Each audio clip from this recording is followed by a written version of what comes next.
Filosofía de la historia, por Johann Gottfried Herder. 14. Sección segunda. Época moderna. Todo esto es y no es cierto. Es cierto cuando, como un niño, se compara color con color y se quiere tener un cuadrito claro y nítido. En nuestro siglo, desgraciadamente, hay tanta luz. No es cierto si se considera esa época pasada en su esencia y en sus fines, sus placeres y hábitos, sobre todo como instrumento en el curso de los tiempos. Pues en esas instituciones y relaciones aparentemente violentas, muchas veces había algo sólido, aglutinante, noble, sublime, que nosotros en la actualidad evidentemente no podemos sentir ni llegaremos a sentir jamás con esas costumbres, afortunadamente refinadas, con estos gremios disueltos y con nuestro intercambio entre países, nuestra sabiduría innata y nuestra filantropía llevada hasta el fin del mundo. Mira, tú te mofas del vasallaje de antaño, de las rústicas mansiones rurales, de la nobleza, de las tantas pequeñas islas y subdivisiones y de lo que de ello dependía. No hay nada que valores tanto como la disolución de esos lazos y no conoces bien más grande que pueda acontecerle jamás a la humanidad que la liberación de Europa, y con ella la de todo el mundo. ¿Liberación? Dulce soñador. Si no fuera más que eso, y si eso fuera verdad. Pero fíjate también cómo la situación de aquella época permitió que se realizaran cosas que difícilmente hubiera solucionado la inteligencia humana. Europa poblada y cultivada. Los linajes y las familias, amos y siervos, reyes y súbditos más estrecha y directamente unidos. Las llamadas rústicas mansiones rurales evitaban el aumento excesivo y malsano de las ciudades, esos abismos para las fuerzas vitales de la humanidad. La ausencia de comercio y de refinamiento evitaba el relajamiento de costumbres y mantenía a los hombres en la sencillez, la castidad y fecundidad en los matrimonios, la pobreza y el trabajo y la agrupación en las casas. Las rudas corporaciones y los señoríos engendraron el orgullo de los caballeros y de los artesanos y a la vez la confianza en sí, el afianzamiento de cada individuo en su círculo, la virilidad en su centro, defendieron de la peor plaga de la humanidad, del yugo nacional y espiritual a que, en efecto, todo el mundo se entrega en cuanto han sido disueltos todos los frenos.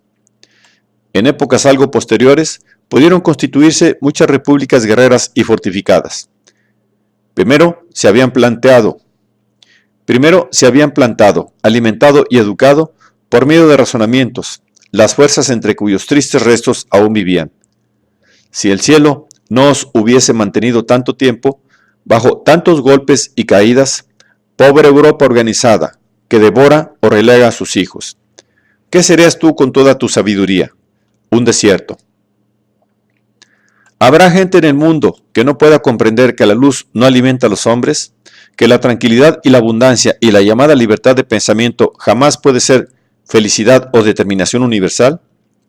Pero el sentimiento, movimiento, acción, aunque sin una finalidad ulterior, ¿qué es lo que en el escenario de la humanidad mantiene una finalidad eterna?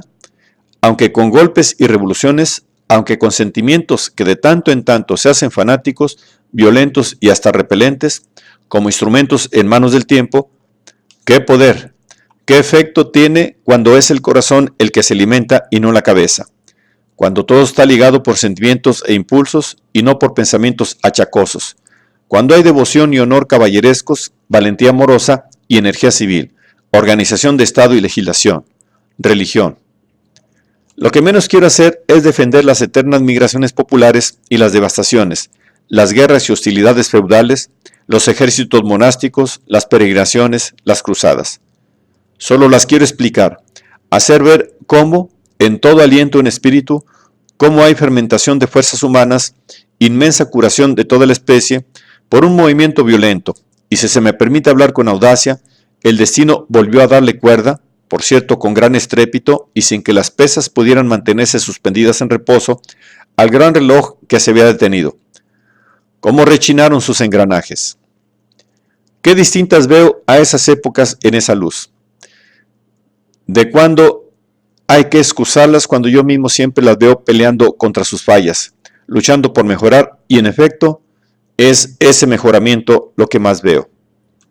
Cuántas difamaciones exageradas e injustificadas, pues le atribuyen abusos que o bien producen o bien proceden de cerebros extraños, o en aquella época eran mucho más leves e inevitables y se compensaban con un bien recíproco, o que nosotros percibimos en la actualidad claramente como medios para grandes bienes en el futuro en que ellos mismos no pensaron. ¿Quién, al leer esa historia, no exclama a menudo: sentimientos y virtudes de la honra y la libertad, del amor y la valentía, de la cortesía y de la palabra, ¿a dónde habéis quedado? Ya no tenéis oportunidad. Vuestra firmeza es suelo de arena, lleno de pepitas de plata en que nada crece. Sea como fuere, dadnos en tantos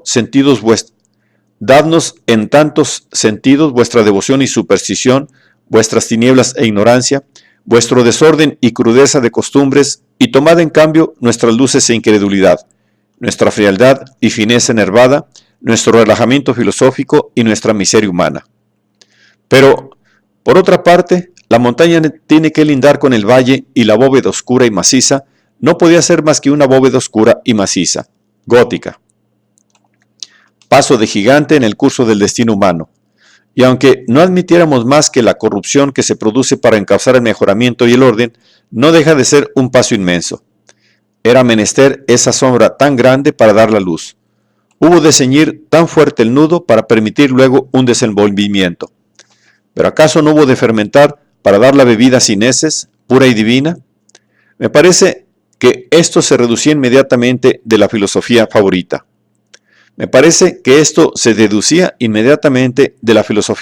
Del siglo. Y podéis demostrar magníficamente cuántas aristas han debido limarse fuertemente antes de que pudiera aparecer ese todo redondo, liso y gentil que somos.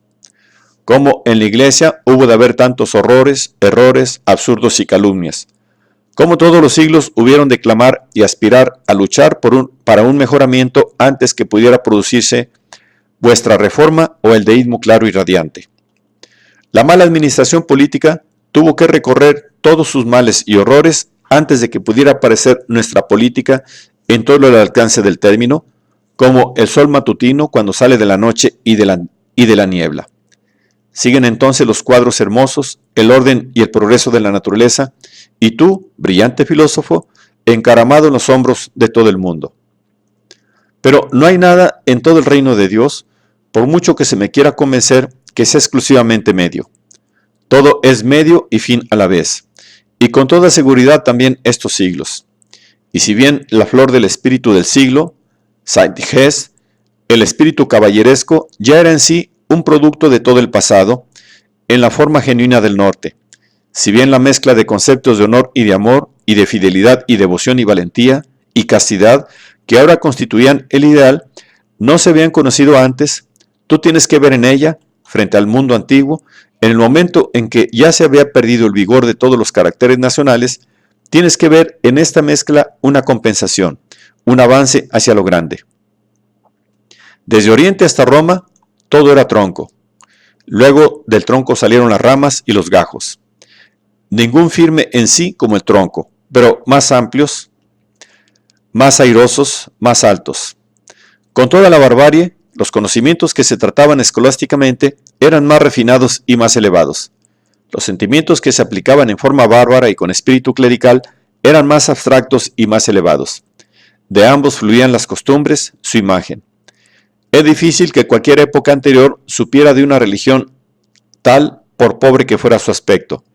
Aún lo más refinado de la religión turca, aquello que a nuestros deístas asignaron tanto valor, solo se había formado por la religión cristiana, y aún las puntillosidades más mezquinas del monarquismo, las fantasías más novelescas demuestran que en el mundo había suficiente sutileza y habilidad para imaginarse y captar tales cosas, y que en efecto se empezaba reciamente a respirar en un elemento tan sutil. El papado jamás pudo haber existido en Grecia. En la antigua Roma, no solo por las causas que de ordinario se tienen en cuenta, sino en efecto también a causa de la vetusta simplicidad, porque para un sistema tan refinado aún no existía ni el sentido ni el necesario espacio. El papado del antiguo Egipto, por ejemplo, era sin duda una máquina mucho más tosca y pesada. Esas formas de gobierno, a pesar de su sabor gótico, en el fondo no habían existido antes con la idea de un orden bárbaro desde sus elementos hasta su culminación.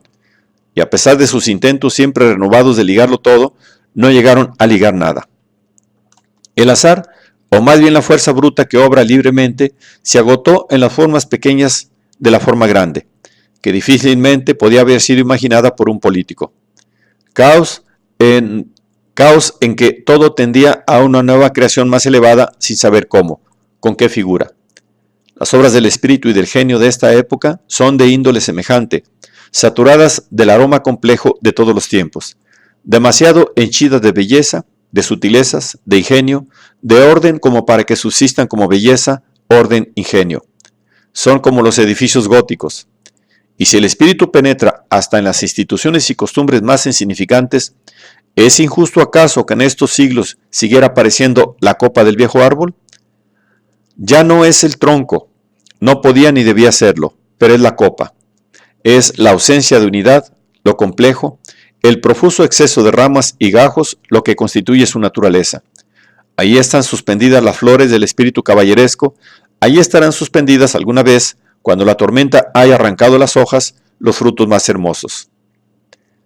Tantas naciones hermanas y ninguna monarquía universal. Cada rama, en cierto modo, un todo, y medraban las ramas. Todas medraban simultáneamente, se enredaban, se confundían, cada una con su savia. Esta multiplicidad de reinos, esta coexistencia de comunidades hermanas, todas pertenecientes a una misma estirpe germánica, todas de acuerdo a un ideal de constitución, todas en la fe de una misma religión, luchando cada una consigo misma y con sus miembros, impulsada y movida en forma casi invisible, aunque muy penetrante por una brisa sagrada, la autoridad papal. ¿Cómo se estremeció el árbol? ¿Cuántas ramas, flores y gajos diseminó durante las cruzadas y las conversiones de pueblos? Si los romanos, cuando sometieron al mundo, tuvieron que ayudar a los pueblos, no de la mejor manera, haciéndoles aceptar una especie de derecho de gentes y reconociéndolos universalmente como romanos, el papado, con toda su violencia, llegó a ser en manos del destino el instrumento para una unión aún más elevada, para reconocer universalmente a los que debían ser cristianos, hermanos, hombres. El canto iba subiendo a un tono más elevado de disonancias y voces estridentes. Ciertas tendencias, estados e ideas más concentradas, abstractas, fermentadas, se difundieron a través del mundo. Y cómo prosperan las ramas y gajos de ese tronco viejo y simple del género humano. Finalmente ocurrió, como dijimos, la solución, el desenlace. La noche larga, eterna, clareó en una mañana. Se produjo la reforma, el renacimiento de las artes, ciencias y costumbres. Las levaduras se asentaron y se hizo nuestro pensamiento, nuestra cultura, nuestra filosofía. No hay momento en el desarrollo del espíritu humano que haya sido mejor descrito que este. Todas nuestras historias, discursos preliminares a la enciclopedia de todo el saber humano y todas las filosofías se refieren a él, y saben conducir a él todos los hilos tendidos que revolotean como telas de araña otoñales en los cerebros, desde el este hacia el oeste, desde el principio y desde el pasado a la cumbre suprema de la cultura humana. Y como el sistema ya ha sido elaborado tan perfectamente y acogido con tanto esplendor y forma, no me atrevo a agregarle nada, solo me permito señalar algunas observaciones.